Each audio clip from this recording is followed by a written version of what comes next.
இயேசு கிறிஸ்துவின் இனிதான நாமத்தில் இன்றைய ஆவிக்குரிய சிந்தனைக்கு உங்களை அன்புடன் வரவேற்கின்றோம். இப்போதும் ஒரு பாடலுக்கு பின்பு உங்கள் சிந்தையை தெளிவிக்கும் ஆவிக்குரிய செய்தியை கேட்கலாம்.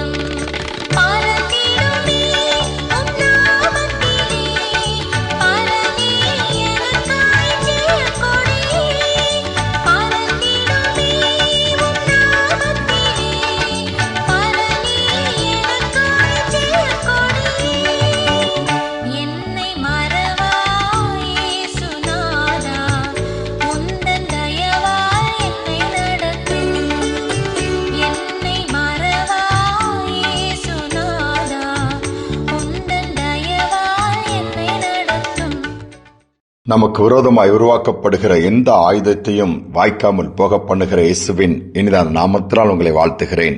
இந்த நாள் நம்முடைய ஆவிக்குரிய சிந்தனைக்காக ஏசாயா தீர்க்கதரிசன புஸ்தகம் 54 அதிகாரம் 17 வசனத்தின் முதற் பகுதியை நான் வாசிக்கிறேன். உனக்கு விரோதமாய் உருவாக்கப்படும் எந்த ஆயுதமும் வாய்க்காதை போ. ஆண்டவர் தம்முடைய பிள்ளைகளுக்கு கொடுக்க ஒரு பெரிய வாக்கு இது. விரோதமாய் ஆயுதங்கள் உருவாக்கப்படும், ஆனால் அது வாய்க்காது. இன்னைக்கு அநேக நேரத்தில் அநேக எதிர்ப்புகளின் மத்தியிலே, போராட்டங்களின் மத்தியிலே, வேதனையான அனுபவங்களின் மத்தியில் நீங்கள் கடந்து செல்லலாம். எல்லா பக்கமும் சத்துருக்களாக இருக்கிறார்களே, என்ன செய்வதென்று புலம்புகிறீர்களா? வேதம் தெளிவாக சொல்கிறது, ஆண்டவருடைய வார்த்தை, உனக்கு விரோதம் அவர்கள் எழும்பலாம், விரோதமாய் திட்டம் போடலாம், குழி தோண்டலாம், எதை பண்ணினாலும் கர்த்தர் அதை வாய்க்காமல் பண்ணுவாராம். நம்முடைய பிள்ளைகளை குறித்து ஆண்டவர் அவ்வளவு வைராக்கியம் உள்ளவராயிருக்கிறார். நாம் அவர் மேல் நம்பிக்கை வைத்தால் போதும். எலிசா தீர்க்கதரிசி குறித்து வேதத்திலே நீங்கள் வாசிக்கலாம். பழைய ஏற்பாட்டு காலத்திலே எலியா தீர்க்கதரிசிக்கு பிறகு எலிசா தீர்க்கதரிசியை கர்த்தர் எடுத்து வல்லமையாய் பயன்படுத்துகிறார். எலிசா தீர்க்கதரிசிக்கு கர்த்தர் கொடுத்த கிருபை என்ன என்று சொன்னால், எல்லா காரியங்களையும் வெளிப்படுத்தி விடுவார்.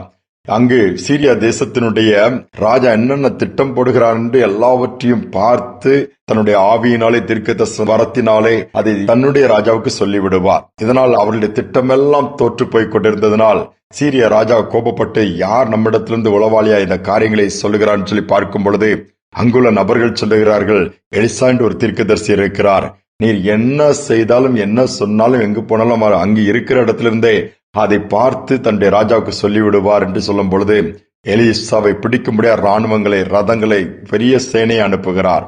அவர்கள் சூழ்ந்து கொண்டார்கள். ஆனால் எலிசா என்ன பண்ணுகிறார்? ஒரு சின்ன ஜெபம் பண்ணுகிறார்.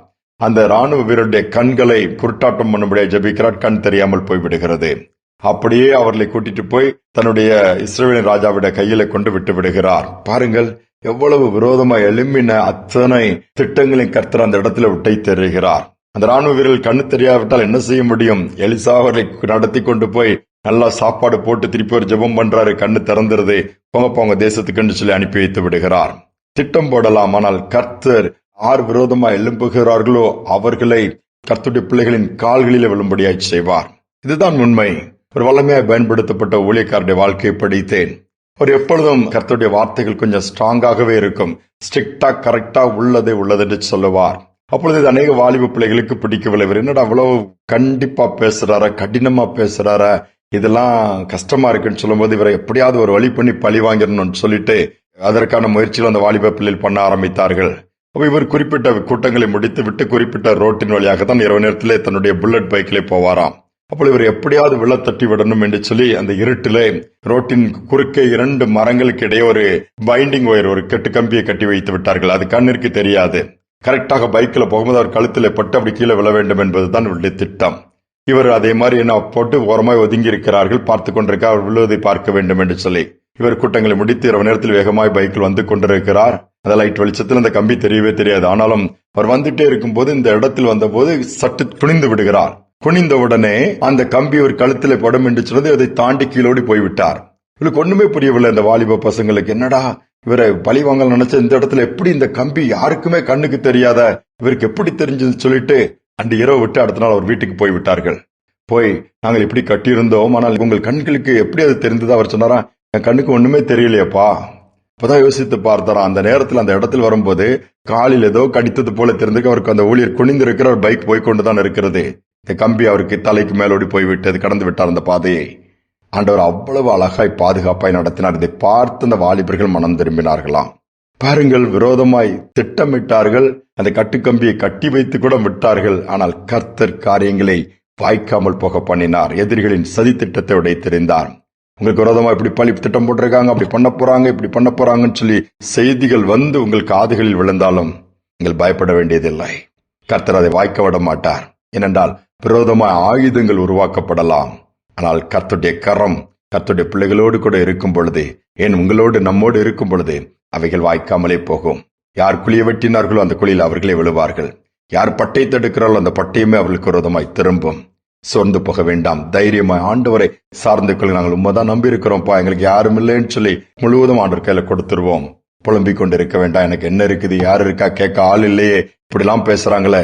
கர்த்தர் பாதத்தில் வைத்து விடுங்கள், கர்த்தர் பார்த்துக் கொள்வார். ஜெபிப்போம். அன்பின் தகப்பனே, எங்களுக்கு விரோதமாய் உருவாக்கப்படுகிற ஆயுதங்கள் எல்லாவற்றையும் அழித்து போடுகிறவர், கூட இருக்கிறது காண்பிக்கிறவர். அப்பா, அதற்காக நன்றி செலுத்துகிறோம். இந்த நாளின் துக்கத்தோடு வேதனையோடு விரோதமாய் இப்படி எழுந்திருக்கிறார்களே சத்துருக்கள் என்று சொல்லி போராடி கொண்டிருக்கிற பிள்ளைகள் இருப்பார்கள் என்று சொன்னால் அவர்களோடு கூட இருந்து பட்சத்திலிருந்து நீர் வழக்காடுவீராக, யுத்தம் பண்ணுவீராக, போக்கு மரத்தையும் ஆசீர்வாதமாய் மாற்றிக் கொடுப்பீராக, கிருபையிலே பெருக உதவி செய்வீராக. இந்த பிள்ளைகளோடு நீர் இருக்கிறத சத்துருக்கள் அறிந்து கொள்ளும்படியா உதவி செய்யும். எல்லா காரியங்களிலும் ஜெயத்தை கொடும். தாழ்த்தி ஒப்புக் கொடுக்கிறேன். துதிகனமை ஏற்றுக்கொள்ளும் இயேசுவின் நாமத்தில் பிதாவே, ஆமேன், ஆமேன்.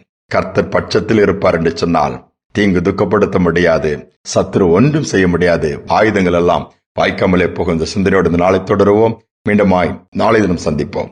சத்துருவின் கோட்டைகளை தகர்த்திட உதவி செய்வார்.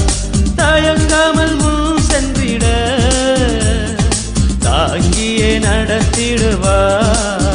இடைவிடாமல் ஆராதிப்போம், நம் வாழ்வில் என்றும் ஜெயமே. இடைவிடாமல் ஆராதிப்போம், நம் வாழ்வில் என்றும் ஜெயமே. நாம் ஆராதிக்கும் தேவன் நல்லவர், விடுவிக்க வல்லவரே. நாம் ஆராதிக்கும் தேவன் நல்லவர், விடுவிக்க வல்லவரே.